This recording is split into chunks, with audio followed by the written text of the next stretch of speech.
Okay, so question 6, and this is where it gets a bit more tricky. It might be a different point in your exam that you actually sit, but at some point you're going to come across this phrase here. Questions 6 to 12, or whatever questions they are about one, some, or all of documents 1 or 3.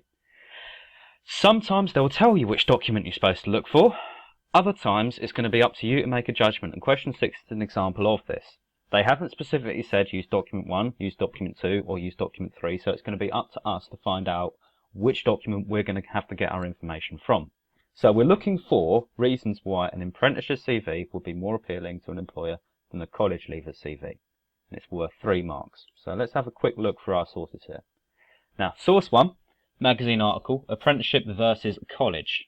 So we could find the information here, but let's have a look at the other sources first.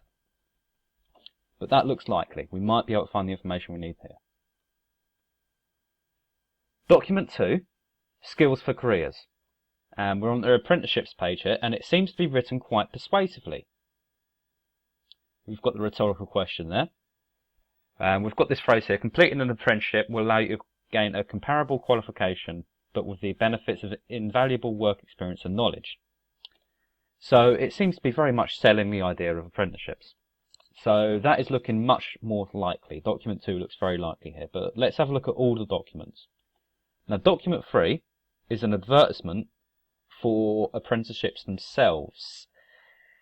Seeing as they're selling the apprenticeship, seeing as they're advertising specific apprenticeships, they might not be giving us an overall picture of apprenticeships in general. So it's looking likely that it's going to be document 2 that we're going to get our information from. So making the decision part. Now, they're going to want specific reasons. They're not going to accept something like, well, you have more experience, really.